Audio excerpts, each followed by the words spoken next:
Okay, you pack the bag yourself? Yes. Okay. You know what's It's 10 a.m. Passenger Adam has just arrived from Hong Kong. He says he's a tourist, but he seems remarkably unprepared for a holiday down under. Where are you staying in Sydney? You haven't put down where you're staying. Where will you be staying in Sydney? I'm wanting to stay in a hotel. Which hotel? Hotel around downtown, something like that. Downtown? Yeah, around town. Have you made a booking at all yet? No. What will you see while you're in Sydney? See? Yeah, with the sights, or what do you plan to do for the week? You're here for 7 days? Yeah, just stay, look up. Just look out. Just look at, yeah, but what? Like, just go around places, just see how the city looks Do you like. know any places in Sydney? I know of any.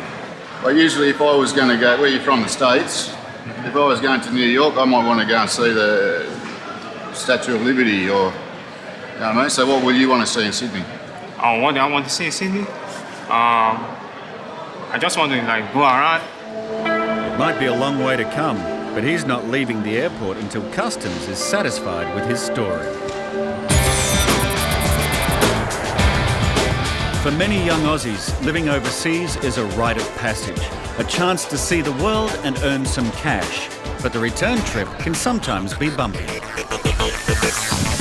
Michael has spent 3 years teaching English in Japan. Is this your signature? Yes. Okay, are these all your own bags? Yes. Did you pack them yourself? Yeah. Singapore. And now there's only one thing standing between him and his family. Kathleen from Customs. Okay, that's fine. Anything else?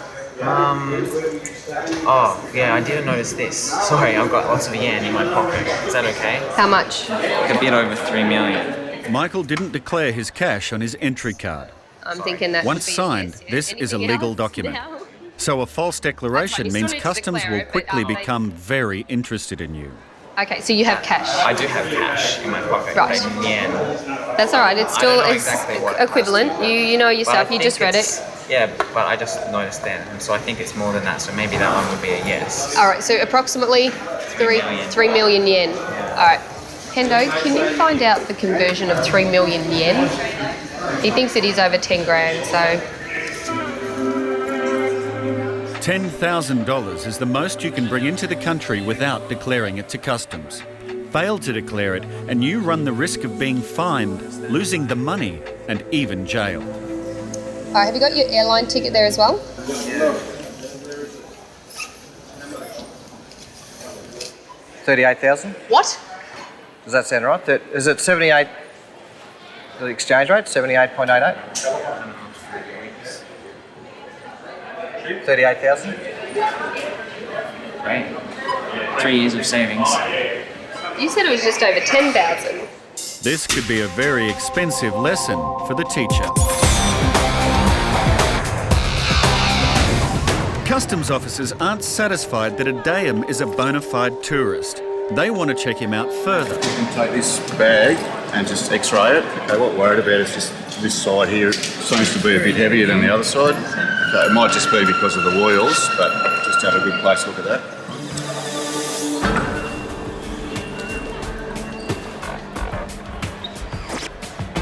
It looks fine to me. I want to make sure that the bag is emptied with stuff here. Read it, okay? And just to make sure that you understand it. The bag checks out, but Customs Officer Rob is still not satisfied. When did you plan to come to Australia? Like, when did you buy your ticket? I bought my ticket this month. This morning? This month. This month. How much was it? I bought a multiple trip, so I don't know. Multiple trip. You're not sure how much? I'm not sure how much for Australia. It's a multiple trip. How much in US dollars? Yeah, how much all up? You'll have like 1,400. 1,400. 1,400. So how'd you pay for it? With cash or credit card? No, or we can. with your card? Yeah.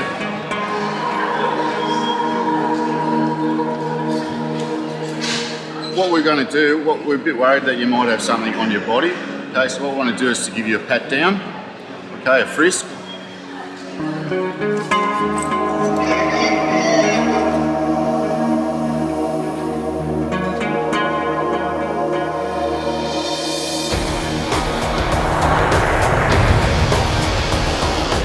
Back in Melbourne, our world traveller has just come back home with a thud. So you do not have to say or do anything, but anything you do say may be used in evidence. Do you understand that? How much is it here?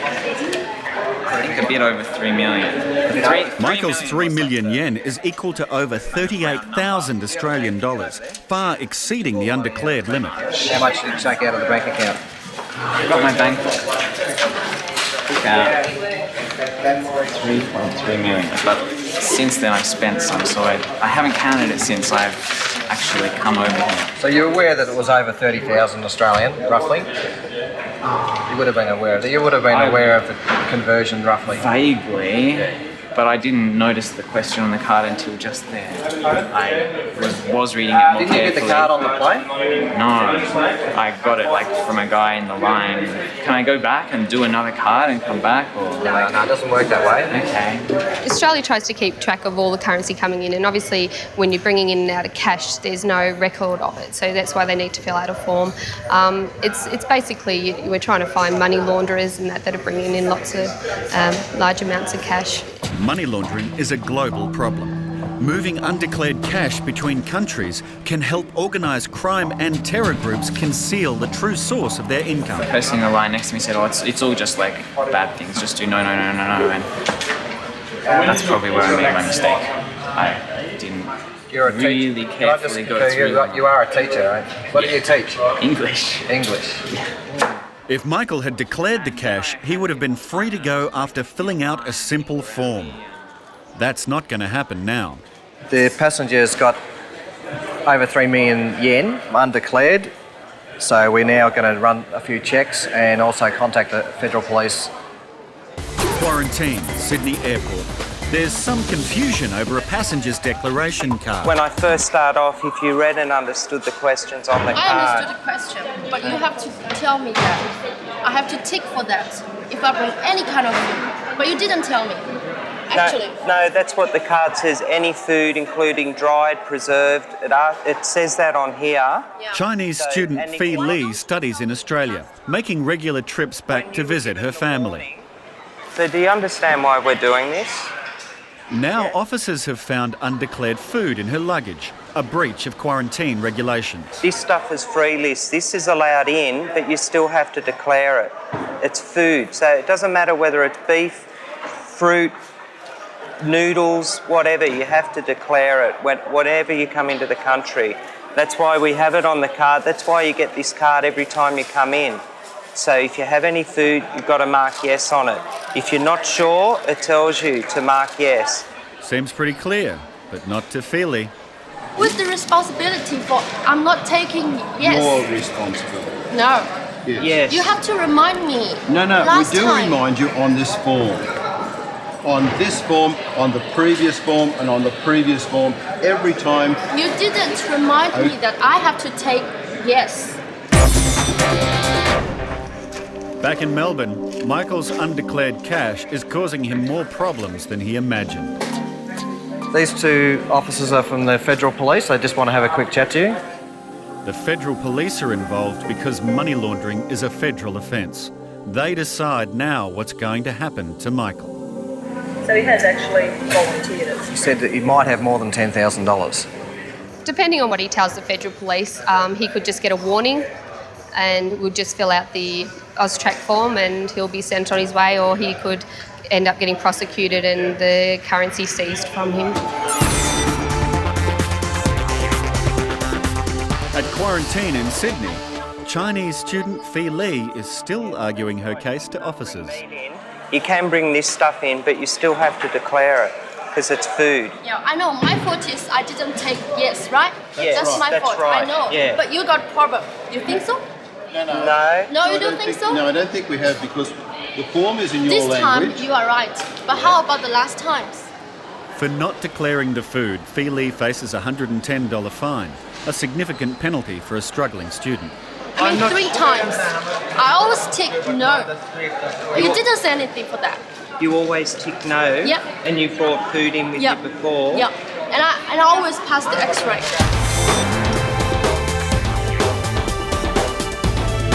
Customs officer Rob was not satisfied with this passenger's answers about why he's here. Now Rob's suspicions about Adayam have paid off. The frizz search has come back positive. It's got something wrapped around both legs. So it looks like, yeah, we've got something here. Adayam also had 3 packages in his pockets. I've never seen that before. You'd strap it all on your body, not carry 3 in your pocket. It's easier for us to find, I guess. So what I wanted just to caution you, okay, you don't have to say or do anything. Anything you do say or do may be used as evidence. Do you understand that? Yes.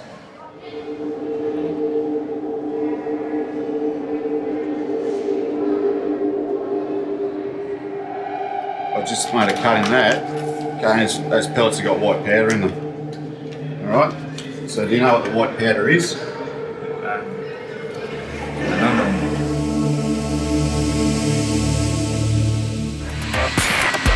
At Melbourne Airport, customs officers are having a closer look at the luggage of 2 Indian shoe salesmen who've arrived for a 3-day business trip. Right, how many? Mrs. 150 something. 150, 170. 150 shoes. That's a lot of footwear.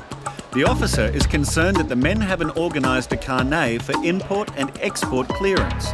It's basic business practice and the sort of oversight which makes customs sceptical. All right, they've got approximately 150 shoes, left and right shoes. They're saying to us that they're only one shoe, they're not pairs. What we're basically saying to them is we understand that, but there could be another suitcase coming in via another passenger. We're not saying that's what's happening, but it could happen. It could come through another port, maybe Sydney, Brisbane or somewhere else. You need to get this to a broker, okay, and have those shoes entered into Australia as a sample if you don't wish to have them drilled, okay? Otherwise, we will need to drill them.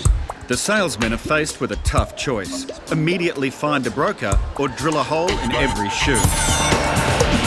Meanwhile, in another part of customs, Michael has returned from teaching English in Japan, but he failed to properly read his passenger card and didn't declare cash well over the $10,000 limit. The federal police then became involved.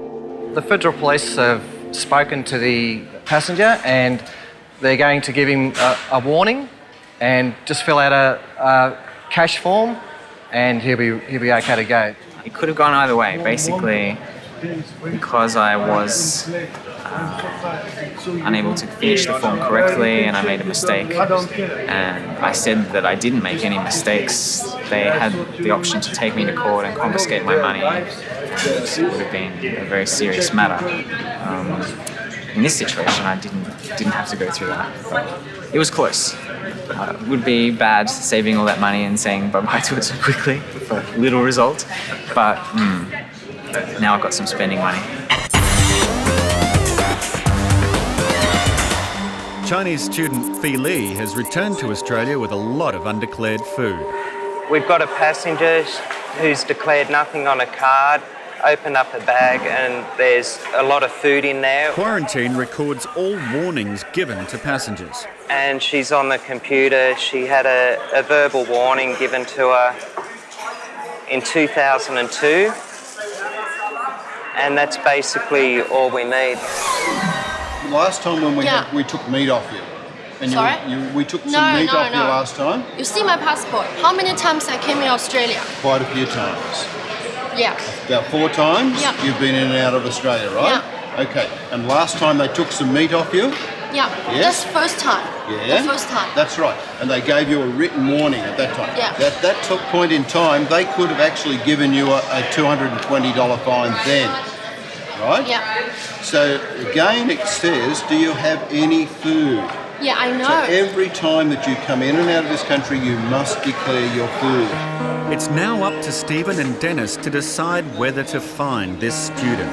She's already been warned, so is a repeat offender, and it's not looking good for her. The 2 Indian shoe salesmen must now decide. Immediately find a broker to properly import their samples of shoes, or take each shoe and destroy them one by one. Okay, we'll do that. They've gone for the drilling option. A hole in each shoe will ensure that the men are unable to sell the shoes, which, if paired, could be worth thousands of dollars. I don't want you to get injured if it breaks, all right? Hang on.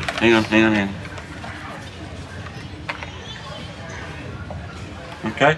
That's it. Okay, all like that, all right?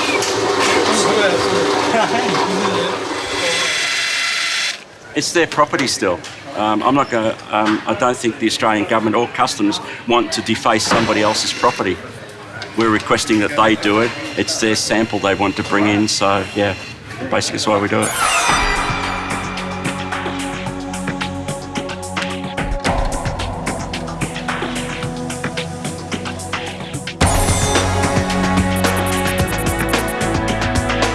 Suspicions about this passenger have paid off. Customs officers have discovered he's carrying heroin. What we're going to want to do now is I want to get you undressed, take your clothes off and have a look at and see what you've got around your body. At the moment, I'll ask you again, I'll give you a chance, okay? Can you tell me what it is? You mean what's the same? Yeah. I don't. What I think it is, I think that it's heroin. Okay? You don't know? So you still don't want to tell me what it is?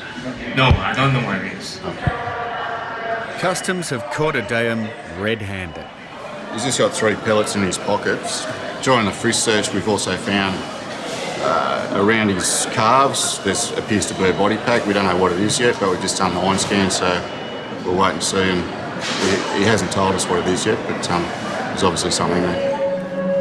The question is, why would anyone try to walk through customs with drugs in their pocket?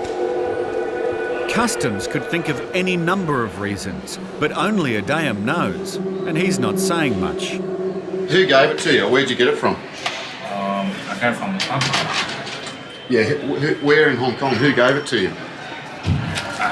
I don't know the guy. I don't know his name. What, so someone just gave you pellets of white powder and something around your leg and you don't know who he was? I don't think you're telling me the truth. Yes, I'm telling the truth. I don't know. You're not telling me the truth. I'm giving you a chance that you tell me the truth. So the person, I don't know the name of the person. I don't know. Well, where was it? Or where did you meet him? I didn't meet him.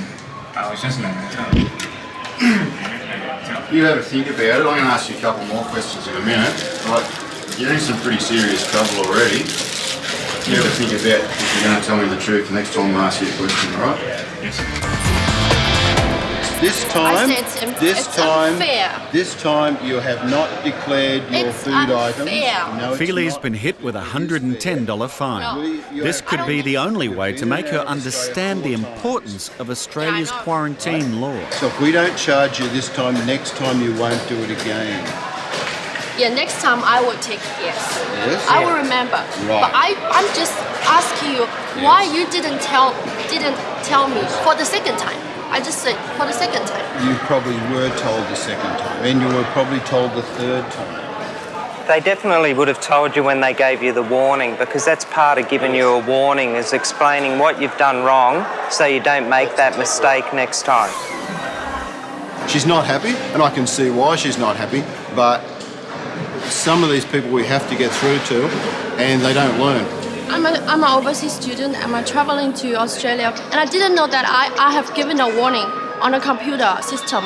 Actually, I think on the card, I think it said that, like, did you take anything which is not allowed to bring to Australia? I think my food is okay, because my kind of food could be found in supermarket. I think it's okay. That's why I always bring food, and I always take no on the card. The point is, unless you get through to these people in the first place, that they do need to declare the items. That's the whole idea of what we're trying to do, is to get people to declare things.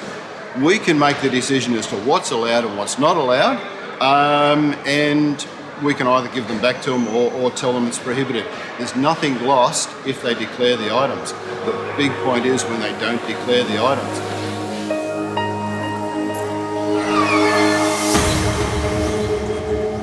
At the start of the examination, he was okay, he was pretty cool.